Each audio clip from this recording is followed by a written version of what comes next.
नमस्कार साथियों, हमारे channel computer education by Virendra sir निर्माण में फिर से आपका स्वागत है। तो हम अध्याय 11 पढ़ रहे थे, कंप्यूटर साइंस क्लास 10 का चैप्टर। तो इसमें हमने इंटरनेट के बारे में जानकारी शुरू की थी। ठीक है, इंटरनेट पर संचार के बारे में इसमें कुछ प्रोटोकॉल पढ़े थे। Hyper text transfer protocol HTTP और फाइल ट्रांसफ़र प्रोटोकॉल FTP और simple mail transfer protocol SMTP। ठीक है, इसके अलावा हमने पढ़ा था POP3, यानी जो वर्सन 3 है इसका पोस्ट ऑफिस प्रोटोकॉल होता है। 3 इसलिए वर्सन है।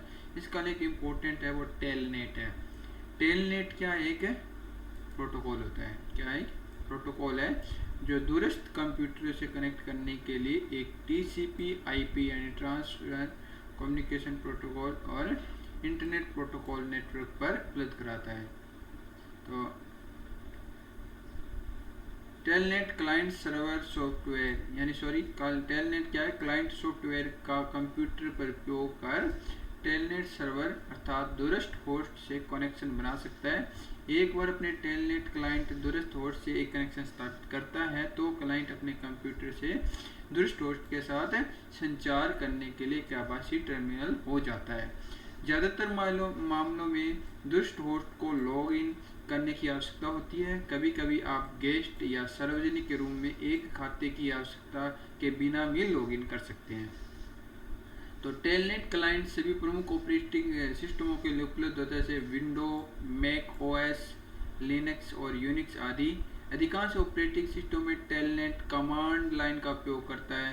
कमांड लाइन टेलनेट क्लाइंट का उपयोग करने के लिए और संबंधित कमांड लाइन यानी मैक ओएस में टर्मिनल एप्लीकेशन या डॉस प्रोमोट विंडोज में के लिए जाए तो उसके लिए बाहर डालें।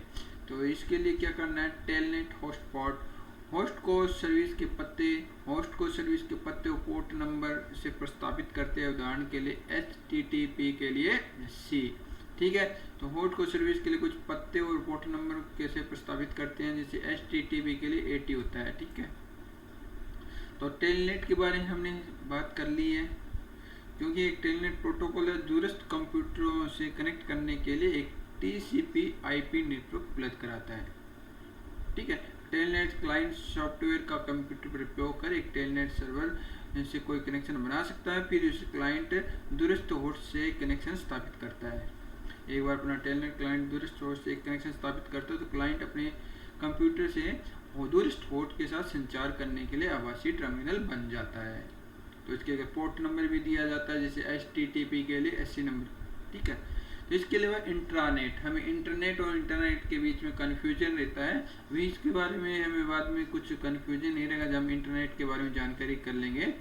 तो इंटरनेट की तरह इंट्रानेट नहीं होता है, क्योंकि इंट्रानेट एक प्राइवेट नेटवर्क है जो किसी संगठन के कर्मचारियों के लिए बनाया गया है। आमतौर पर जानकारी और संगठन के आंतरिक IT सिस्टम की सेवाओं की विस्तृत श्रृंखला उपलब्ध होती है जो इंटरनेट से जनता के लिए उपलब्ध नहीं होती है। यानी एक ऐसा नेटवर्क होता है जिसमें इंटरनेट तो एक नेटवर्क तो बनाया जाता है, उस संगठन के लिए होता है, बाहर वाले लोग इसका यूज नहीं कर पाते, यानी प्राइवेट रूप से ये नेटवर्क होता है। ठीक है, इंटरनेट तो चलाते हैं पर एक संगठन ही उसका इंटरनेट का यूज कर सकता है, कोई दूसरा नहीं। एक कंपनी व्यापी इंट्रानेट आंतरिक संचार सहयोग का एक महत्वपूर्ण केंद्र बिंदु का गठन कर सकता है। आंतरिक और बाहरी संसाधनों तक पहुंचने के लिए एक प्रारंभिक बिंदु प्रदान करता है। अपने सरलतम रूप में इंटरनेट लोकल एरिया लैन या वाइड एरिया नेटवर्क का ही रूप होता है। इंटरनेट के लोकल एरिया नेटवर्क और सार्वजनिक नेटवर्क के रूप में कई फायदे हैं, जिनमें से कुछ प्रकार हैं।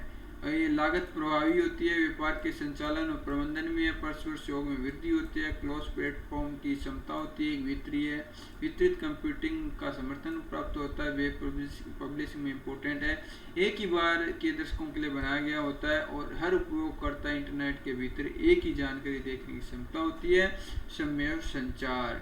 ठीक है, तो ये इसके कुछ प्रकार हैं। महत्वपूर्ण बिंदु समझ लेते हैं। तो हमने नेटवर्क के बारे में पढ़ा होता है। नेटवर्क क्या होता है? दो या दो से अधिक उपकरणों को किसी भी माध्यम की मदद से एक दूसरे से जोड़ने से बनता है। कंप्यूटर नेटवर्क किससे बनता है? दो या अधिक कंप्यूटर को किसी माध्यम की मदद से एक साथ जोड़ने से बनता है। नेटवर्क इंटरफेस कंट्रोल यानी कंप्यूटर हार्डवेयर का एक भाग होता है जो किसी कंप्यूटर नेटवर्क पर कंप्यूटिंग उपकरणों को जोड़ने में सहयोग करता है। कंप्यूटिंग उपकरण मतलब प्रिंटर, स्पीकर जो भी होते हैं वो कंप्यूटर नेटवर्क बनाने के लिए जोड़े जाते हैं। किसकी सहायता से? NIC की सहायता से। वाइड एरिया नेटवर्क एक कंप्यूटर नेटवर्क है और दूरसंचार नेटवर्क पर एक बड़े भौगोलिक क्षेत्र के विस्तार के रूप में परिभाषित किया जाता है। और लोकल एरिया एक छोटे से क्षेत्र के रूप में करते हैं, लेन बोलते हैं इसको। इंटरनेट प्रोटोकॉल संचार को नियंत्रित करने के लिए एक नियमों का सेट होता है। प्रोटोकॉल एक नियमों का सेट होता है। इंटरनेट प्रोटोकॉल है इसलिए संचार को नियंत्रित करने के लिए एक नियमों का सेट है। HTTP hyper text transfer protocol है जो वेब तक पहुंचने के लिए उपयोग किया जाता है। और FTP फाइल ट्रांसफर प्रोटोकॉल है। और टेलनेट एक प्रोटोकॉल है जो दूरस्थ कंप्यूटर को कनेक्ट करने के लिए एक TCP और IP नेटवर्क उपलब्ध कराता है। तो इंट्रानेट एक प्राइवेट नेटवर्क है जो केवल एक संगठन के कर्मचारियों के लिए बनाया जाता है। ये इंपॉर्टेंट बिंदु थे। तो संचार के से में SMTP का उपयोग किए जाने वाला पोर्ट नंबर कौन सा है? तो SMTP के लिए पोर्ट नंबर हमने पढ़ा है वो कौन सा था? 25। ठीक है, ये होना चाहिए ना, यानी ठीक है। और HTTP के लिए किया था 80 नंबर था। ये HTTP के लिए होता है HTTP।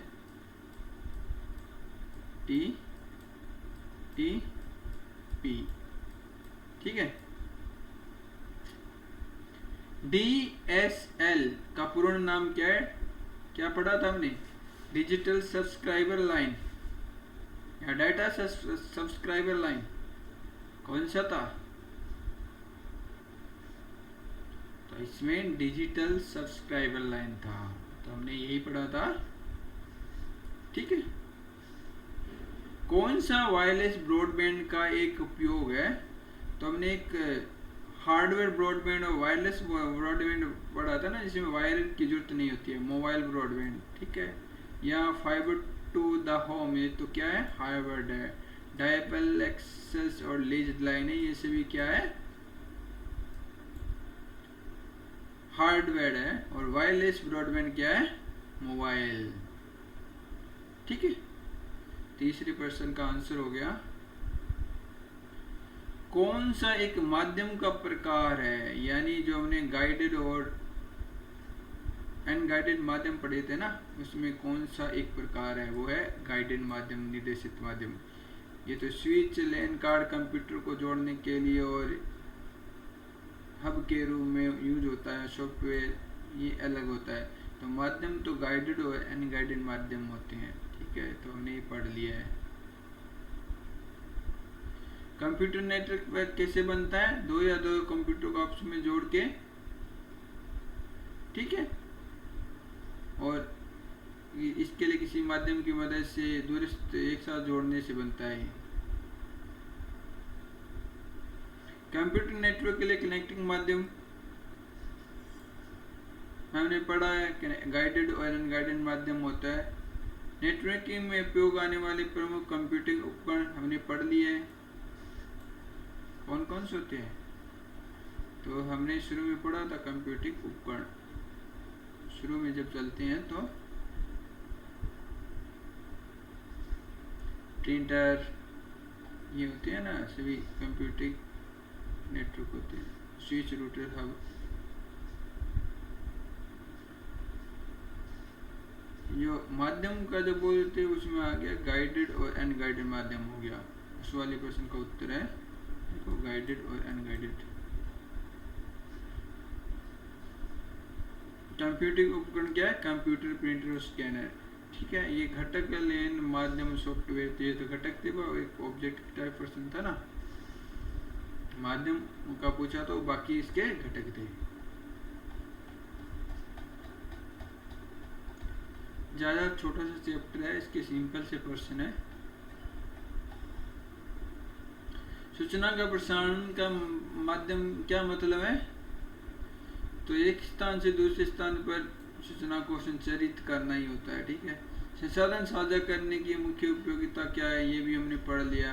डिस्ट्रीब्यूटेड प्रोसेसिंग क्या है, संसाधन वितरण क्या है, ये सभी हमने पढ़ लिया है। हम आपको ले जाते हैं, चलो आपको एक बार रिवीजन करा देते हैं।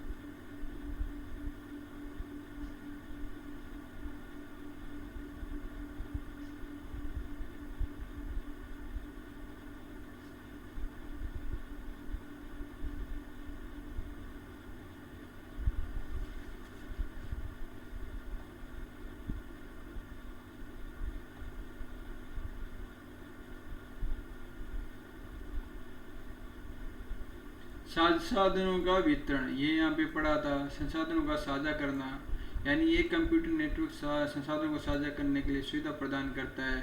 इससे क्या नेटवर्क की कुल लागत कम हो जाती है। उसका उद्देश्य उपयोगकर्ता संसाधन के बिना किसी भौतिक स्थिति जाने बगैर नेटवर्क पर सभी प्रोग्राम, डेटा या सॉफ्टवेयर को हार्डवेयर के रूप में अच्छी तरह सेवा प्रदान करना है। और संसाधनों का वितरण यानी एक कंप्यूटर नेटवर्क विभिन्न प्रकार के कंप्यूटर सिस्टमों पर कार्य वितरित प्रसंस्करण यानी प्रोसेसिंग की सुविधा प्रदान करता है, जिसमें किसी एप्लीकेशन चलाने के लिए एक से अधिक कंप्यूटर या प्रोसेसर शामिल होते हैं। इसमें समांतर प्रसंस्करण भी शामिल हो सकता है। एक कंप्यूटर किसी प्रोग्राम को निष्पादित करने के लिए एक से अधिक CPU का उपयोग करता है।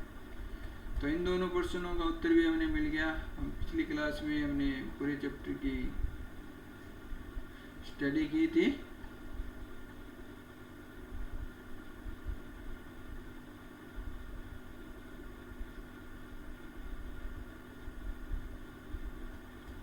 तो नेक्स्ट क्वेश्चन में आते हैं।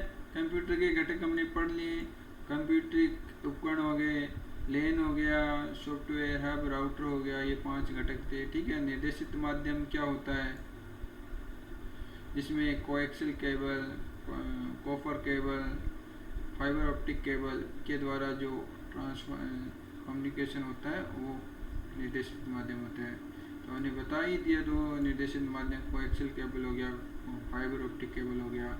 कंप्यूटर नेटवर्क के को 2 फायदे हमने पढ़े थे। इंटरनेट के 4 लाभ है भी हमने पढ़े थे, तो ये भी देख लेते हैं।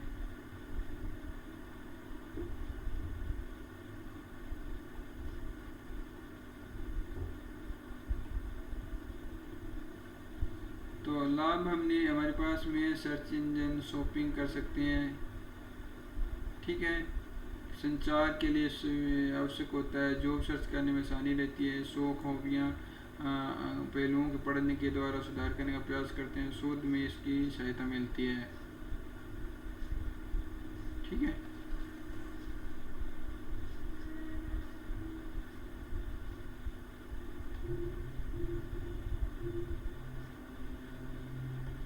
तो हम चलते हैं नेक्स्ट क्वेश्चन की तरफ।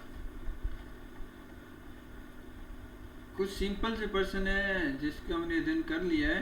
कंप्यूटर नेटवर्क क्या है, हमने इसके बारे में पढ़ लिया। उसका मुख्य उद्देश्य भी पढ़ लिया। विभिन्न प्रयोग भी हो गए, कंप्यूटर के प्रमुख घटक भी हो गए, कंप्यूटर नेटवर्क के हानि और लाभ, और local area network, wide area network, internet नेटवर्कों का नेटवर्क यानी नेटवर्क ऑफ नेटवर्क, इंटरनेट के मूल अनुप्रयोग पढ़ लिए। इंटरनेट की मुख्य सेवाएं क्या है, इंटरनेट के माध्यम से संचार कैसे किया जाता है। इंटरनेट प्रोटोकॉल क्या है, नियमों का सेट होता है जो संचार माध्यम के लिए होता है। इंटरनेट कौन कौन से प्रोटोकॉल होते हैं, FTP हो गया, TCP IP हो गया, और फाइल ट्रांसफ़र प्रोटोकॉल हो गया, HTTP हो गया। तो इसके बारे में हमने जानकारी कर लिया। और लास्ट में जो टॉपिक पढ़े थे, टेलनेट और इंट्रानेट। और कंप्यूटर नेटवर्क के उद्देश्य, विभिन्न घटक हमने ऑलरेडी स्टडी कर लिया है। इस पर टिप्पणी लिख ली है। इंटरनेट प्रोटोकॉल, टेलनेट और इंट्रानेट, इनका विस्तार से वर्णन कर लिया है हमें।